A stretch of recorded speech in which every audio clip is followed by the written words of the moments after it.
Hi, in this video we're going to talk about some important properties of definite integrals, and there are several ways to understand why these properties are true.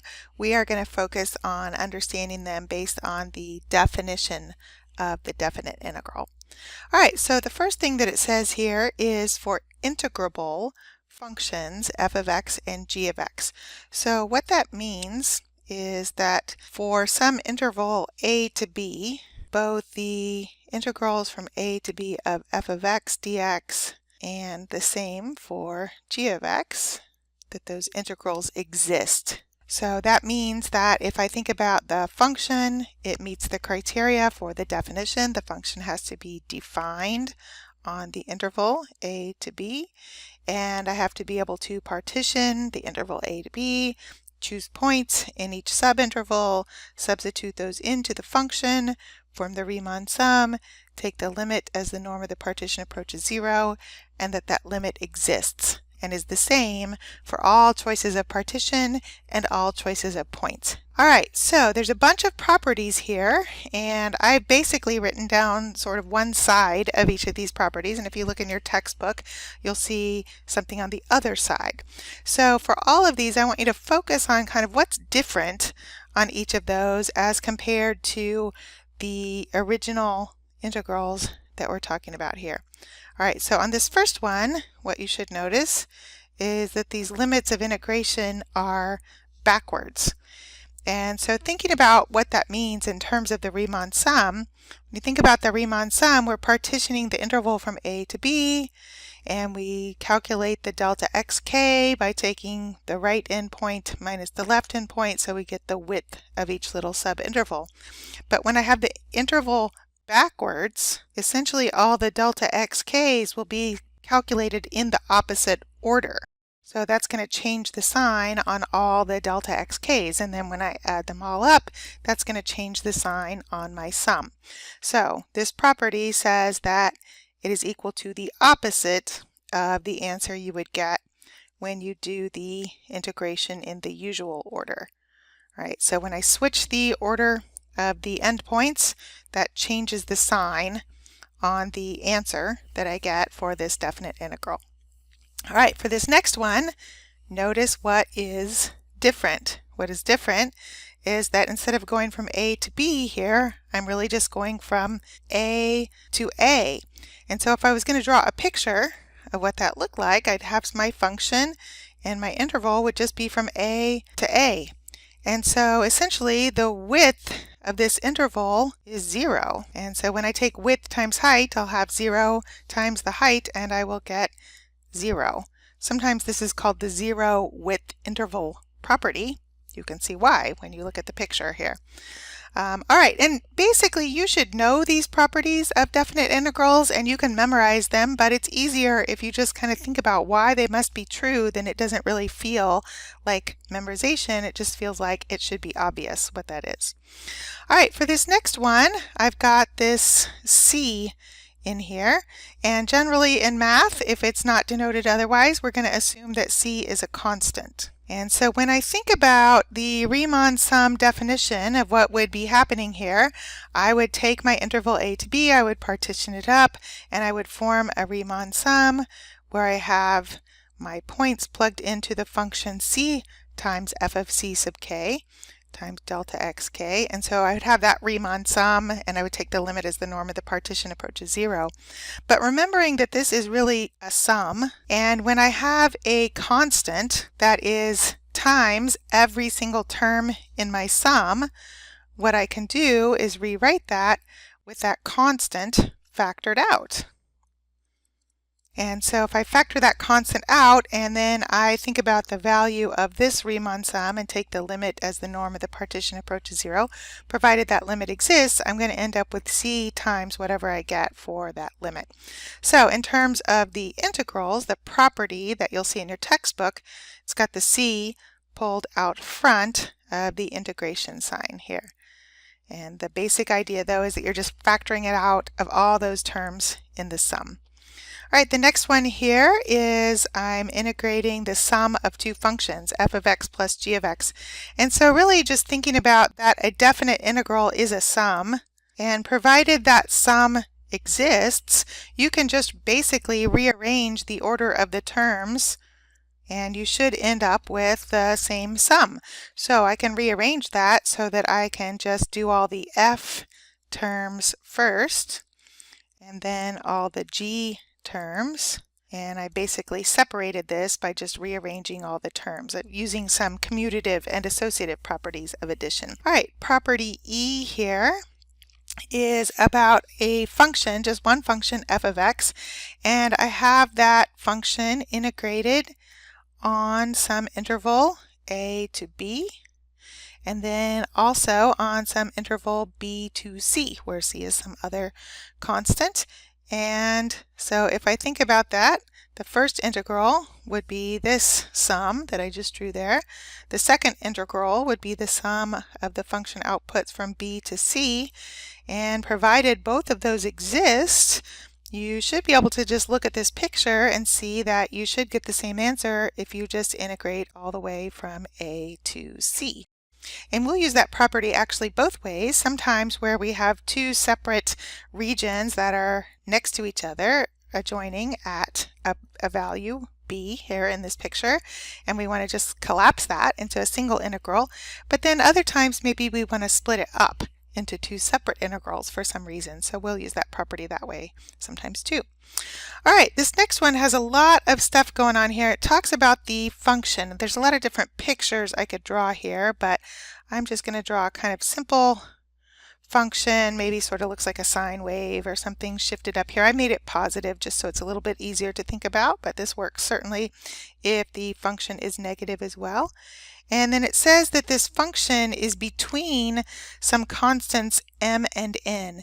And the way I have this inequality written up, this n is the number that's bigger than all the function outputs, and then m is the number that is smaller than or equal to all the function outputs. And then I want to think about the integral from a to b of that function and think about how that compares with these m and n values here. And so essentially what we can think about here is that I've got a region at the bottom here that is a rectangle, and that region that I just drew in pink there, that rectangle would have area given by the width is b minus a and the height is m.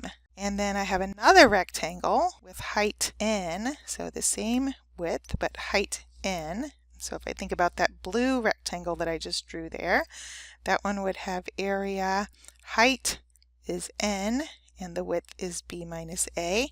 And what I want to think about is how those compare to the definite integral that we actually have over here. So the definite integral, if I draw the area, this one is actually an area. I don't have any negative function output values here. And so if I just shade in that part that represents the integral, you should be able to see that the value for that integral is between those other two. And this one that is the lower bound, the m is the lower bound or the bottom of where that function is, and the n is the upper bound or the top of how high that function goes, that you should be able to see that m times b minus a, that's just the area of a rectangle, is going to be less than or equal to my definite integral, and that'll be less than or equal to n times the width times b minus a. This is the max and this is the min of the function on that region, and so sometimes this is called the max-min property of definite integrals. And again, you can memorize this, but it really should just make sense if you think about what the definite integral means. This is useful sometimes for making sure that your answer is reasonable. It's easy to just look at a picture and think about some areas of rectangles. These are easy to calculate in your head, and so you can use that to sort of think about, well, the answer for my definite integral should be between, say, 1 and 4. And so then you can see if your answer turns out to be between 1 and 4, you think you've done a good job, and if not, you might go back and check. All right, next one here says if f of x is greater than or equal to g of x. So I'm going to draw those two functions here in a couple different colors. We'll just do the f of x function here And again, I'm going to make these functions positive just so they're a little bit easier to look at and think about here. And so I have two functions. F of x is greater than or equal to g of x, so it means that those function outputs are always bigger than or equal to the function outputs for g of x. And then if I think about the integral from a to b of f of x, and then I want to compare that to the integral from a to b of g of x, you should be able to see that the integral from a to b of f of x is going to be greater than or equal to the integral from a to b of g of x dx. This is sometimes called a domination property. We would say that the function f of x is bigger than the function g of x, or it dominates the function g of x. Again, that's sometimes useful for estimates. Maybe the g of x function is one that's hard to integrate, and so you can use the f of x function that's maybe bigger but a little bit easier to integrate to get some estimates for the integral for g of x, or vice versa. All right, one more here, and then we will look at some of these in an example. So this one says f of x is an odd function. So that means that the graph has origin symmetry. And so what that means is that it's exactly symmetric in the first and third quadrant, or the second and fourth quadrant. So an example of a function that has origin symmetry is like y equals x cubed. And so that function looks something like that. And so I have an odd function that has origin symmetry, and notice that the integral here is from negative a to a. So that is also symmetric on either side of the origin. And if you look at this picture and think about what that definite integral represents, maybe you can think about what the answer should be here. The basic idea here is that if I have an odd function that has this origin symmetry, I have both positive and negative outputs for the function. And because I'm integrating from negative a to a, that's also symmetric. Those are going to balance exactly and will add up to 0.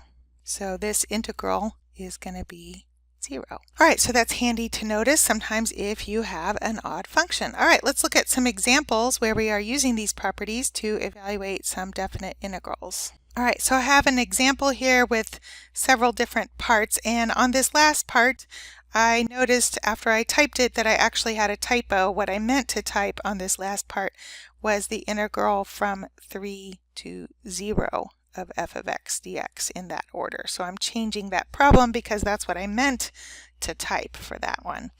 Okay, so we're just using those properties that we just discussed here. And so one of the things here, I don't have the actual function. I just know I'm given some information about the values of that definite integral of that function on a couple different intervals here, and one of them is positive and one of them is a negative value. All right, so I just want to think about how this connects to those properties we looked at before. So this one is asking us to integrate from 0 to 6, so I can think about splitting that up into the integral from 0 to 3, which we know, and the integral from 3 to 6. The reason I chose to split that at 3 is because that's about the information that we are given.